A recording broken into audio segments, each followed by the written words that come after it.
El tema sobre la mesa con Raúl Frías Lucio. Está usted en el tema sobre la mesa de Mega Noticias. Bienvenidos a este espacio de análisis, de opinión. Estaremos el periodista Víctor Hugo Hernández, su servidor Raúl Frías Lucio, con usted en los próximos minutos, analizando algo de lo que tiene y pasa en nuestro querido país, y concretamente en el estado de Guerrero. Un estado importante, desde luego, de las 32 entidades que tiene nuestro país, pero que a últimas fechas ha sido golpeada fuertemente, usted lo recordará, por el huracán Otis el año pasado, finales del año pasado, y también un problema que no se ha podido resolver, que es el tema de la violencia. Y ahora que estamos acercándonos a estos temas electorales, a la elección del 2 de junio próximo, también el exceso de amenazas, de violencia político-electoral que se ha venido presentando en este lugar. Pero algo más grave, Víctor, todavía. Víctor, ¿cómo estás? Te saludo. El tema de la presencia del crimen organizado en el estado de Guerrero. Un estado que ha sido denunciado de la participación activa de muchos grupos del crimen organizado, pero para mala suerte de los guerrerenses, pues muchos de estos grupos en colusión con autoridades, según lo ha denunciado la misma Iglesia Católica, el obispo de Chilpancingo, en donde se han venido haciendo denuncias importantes de cómo el crimen está actuando de la mano a muchos políticos, y esto de alguna forma ha acrecentado la violencia en el estado de Guerrero. Vale la pena centrarnos hoy en esta entidad. Fíjate, Raúl, que estoy totalmente de acuerdo contigo en todo, excepto en algo que señalaste, que ha acrecentado la violencia en Guerrero. Yo creo que Guerrero ha sido históricamente un estado violento, y lo ha sido desde mucho tiempo atrás. Guerrero es por esencia el estado de los caciques, el estado de los generales. Ha tenido gobernadores, ¿te acuerdas de Rubén Figueroa? ¿Cómo de no? Héctor Astudillo, de otros tantos, con negros historiales todos ellos. Un estado saqueado porque es inmensamente rico. Hay que recordar que Guerrero es un estado donde la madera es importante, donde las minas son muy importantes. Ahí es donde predomina el oro, la plata. En fin, es una tierra muy rica, pero paradójicamente contrasta, con la rudeza de su población, porque es una población brava. Guerrero, desde la época de la independencia y de la colonia, siempre se caracterizó por ser un estado de gente brava, de ahí el sobrenombre de la tierra caliente también, ¿no? Y de la sierra. Pero Otis vino a poner de manifiesto algo que ya se daba, Raúl, y que simplemente no habíamos puesto en la balastra de la opinión nacional, porque teníamos otros tantos problemas, que es el tema de la inseguridad. Guerrero está descompuesto desde hace muchos años, mucho más que desde la época de Otis, desde lo de Otis recientemente. Guerrero trae una historia tremenda que hoy solo encuentra su punto culmen, y lo sabemos por la ineficiencia de la actual gobernadora y por todas esas contubernios que se han dado. Claro. Para mi gusto, Guerrero es por excelencia hoy el ejemplo de un estado fallido en este país. Híjole, a ver, hay que darle desde luego todo este sustento que tú señalas. Sí. A ver, coincido contigo en que sí. A ver, la violencia en Guerrero no es de hoy. Bueno, los mismos desaparecidos de Ayotzinapa lo recordamos como una de las grandes tragedias de este país, y que ha marcado el camino de muchos políticos en esto.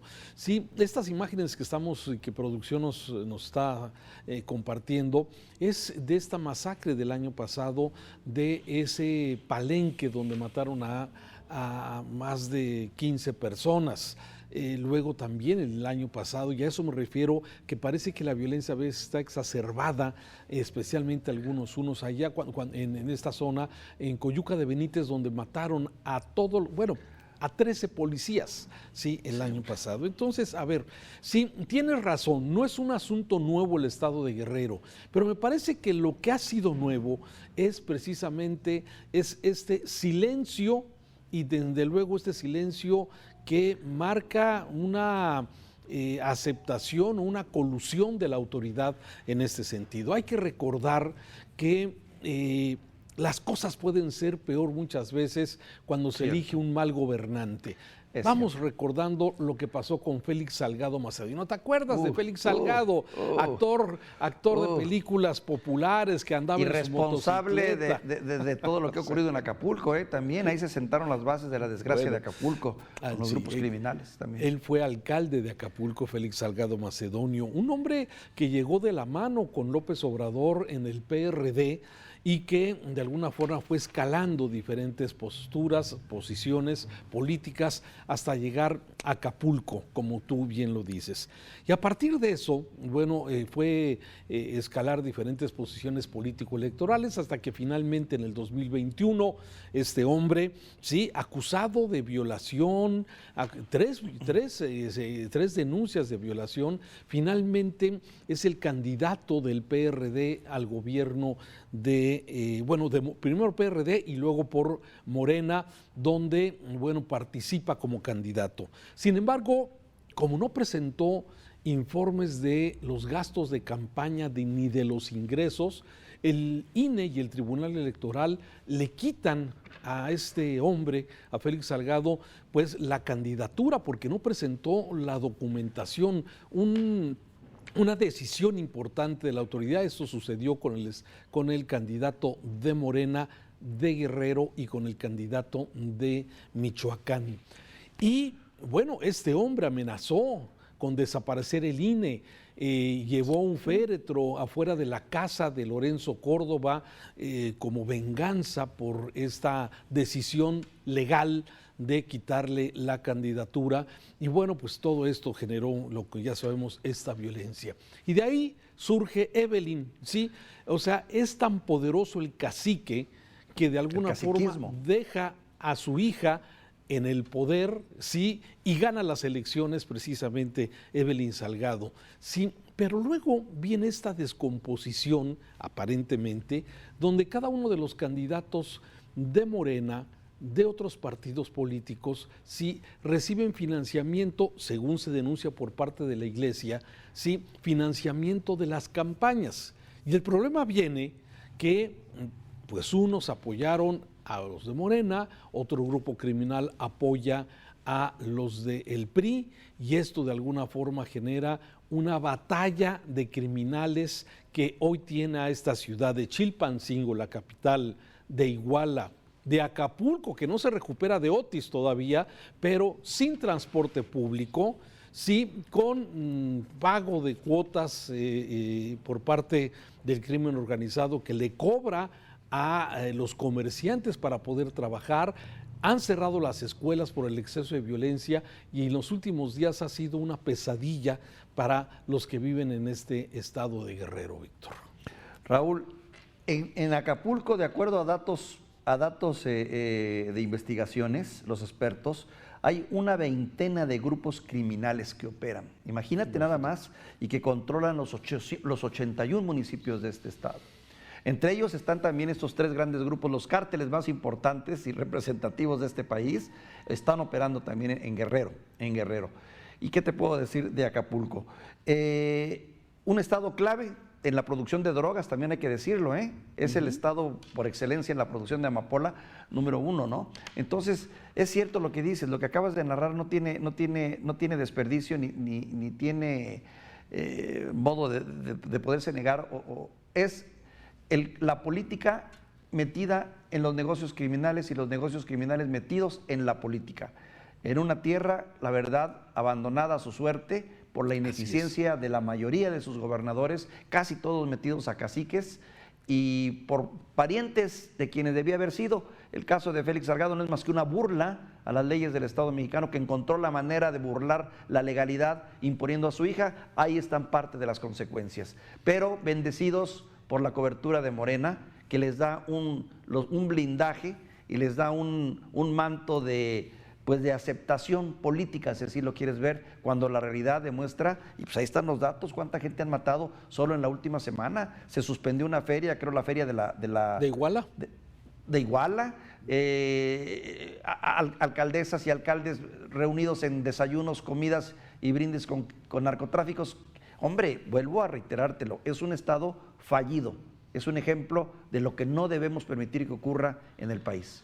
Mira, la presidenta municipal de Chilpancingo, que por cierto se había lanzado o aspiraba a ser senadora por Morena, esta mujer Norma Otilia Hernández, y sin embargo al que Morena no darle el espacio para ser senadora, sí, se va a reelegir en Chilpancingo, en la capital del estado de Guerrero.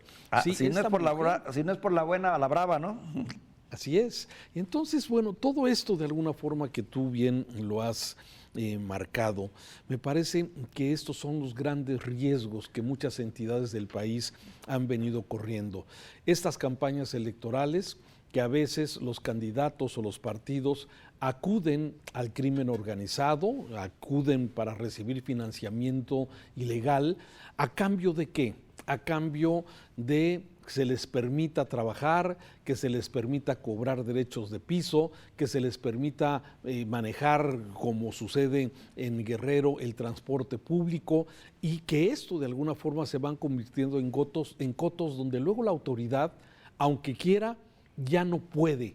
Y esos son los riesgos, y por eso me parece que ante lo que vimos en el 2021, como toda la costa del Pacífico mexicano, donde hubo señalamientos concretos de la participación del crimen organizado, sí, secuestrando líderes de partidos políticos y donde hubo una injerencia directa del crimen organizado, me parece que ante esta jornada electoral que tenemos enfrente, sí, y lo que ha venido sucediendo, cómo está empoderado el crimen organizado, representa realmente un alto riesgo de su participación en esta jornada electoral que tenemos en este 2024.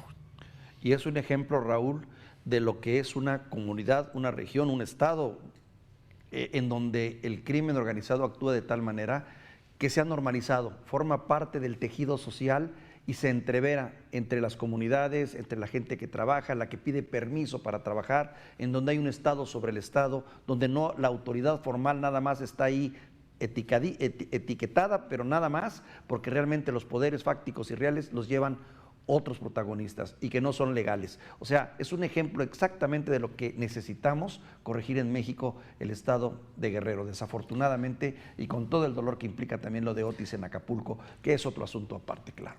Fíjate que estas son de las cosas. Ahora que Xóchitl Gálvez anduvo allá en Estados Unidos y se reunió ayer con el presidente de la OEA y donde le pedía que vinieran observadores internacionales ante dos escenarios que se temen. Uno, el tema de la violencia electoral por la intervención del crimen organizado y la otra, bueno, la intervención del presidente en las campañas políticas. Pero me parece que esa segunda, que ya se había denunciado en el 2021, ¿sí? Que no pasó nada por parte de la OEA, por cierto, no hubo ni siquiera una recomendación, no hubo absolutamente nada. Pero me parece también es otra institución en crisis, ¿eh? También no creas tú que a buen santo nos arrimamos, ¿no? En este caso, en el caso de la OEA y otros organismos de la ONU, desafortunadamente, ¿no? Han sido rebasados, Raúl. Así es, y entonces la pregunta es, bueno, ¿qué nos espera ante estos hechos, ante el crimen organizado empoderado, sí, y en donde no se le ha combatido por parte del gobierno federal? Los gobiernos estatales o no pueden o no quieren o están coludidos, como aparentemente puede suceder en algunas otras entidades, y esto representa desde luego un alto riesgo para nuestro país y para el futuro de nuestro país. Sí, y también me quedé pensando, Raúl, que desafortunadamente este tipo de casos son muy contaminantes, ¿eh? Oaxaca, Chiapas, Veracruz, todos esos estados colindantes, Zacatecas, todo eso empieza como a expandirse, empieza como a multiplicarse. Una vez que se probó que el modelo funcionó, empieza a exportarse ante la incapacidad de un gobierno que, híjole, no pudo con el crimen organizado. No pudo o no quiso, y ese es exactamente uno de los temas, sí, que seguramente será el gran tema. sí, esto, que el gobierno federal no haya intervenido, sí, no haya contenido de alguna forma los señalamientos de financiamiento de campañas, lo que se ha denunciado, pero sobre todo me llama la atención la inamovilidad del gobierno ante estos hechos, ¿sí? Aquí en Jalisco, en días pasados, homicidios, en Zacatecas, hoy matan a un hombre muy cercano a Ricardo Monreal, su cuñado, lo mataron allá en Zacatecas, hoy secuestran y levantan al candidato, a un dirigente de Movimiento Ciudadano en Guerrero precisamente, aparentemente lo confundieron, lo secuestraron, lo golpearon y luego lo soltaron en esta carretera del Sol de Acapulco. Entonces, a ver, son las cosas que de alguna forma vamos a estar viendo que se van a estar repitiendo a lo largo de, lamentablemente, estas semanas. Perdón que te interrumpa, pero también hay que insistir. Centramos mucho luego nuestra crítica en el gobierno federal y en la Guardia Nacional, pero no hay que dejar de ver la responsabilidad de los gobernadores, que también de manera muy cómoda se lavan las manos y dicen que sea la federación quien actúe aquí y fingen que la Virgen les habla y son también corresponsables de la inseguridad en sus estados. Evelyn Salgado es el ejemplo más claro de esto. Evelyn Salgado, la gobernadora de Guerrero, no aparece, como desapareció después de Otis, como ha desaparecido de los hechos de violencia que están azotando a su estado, desaparece, no se le encuentra, no da la cara, se esconde ante los medios para precisamente no tomar la responsabilidad, ¿sí?, de esto. Y por eso yo empezaba mi comentario hoy sobre que las cosas pueden ser peor. Sí, a veces uno piensa que vives en un estado que tiene las cosas mal, que no están funcionando, pero las cosas pueden ser peor y el ejemplo es el estado de Guerrero. Aprendemos que también es posible que nos llueva sobre mojado, mi querido Raúl. Te saludo. Gracias, Víctor. Un saludo. Muy buenas tardes, gracias. Invitamos a la audiencia a escuchar este podcast en las plataformas que usted ya conoce. Hoy hablando de esto, estados que viven de la violencia, que están en la violencia y con un crimen organizado empoderado. Gracias, lo esperamos mañana. El tema sobre la mesa con Raúl Frías Lucio.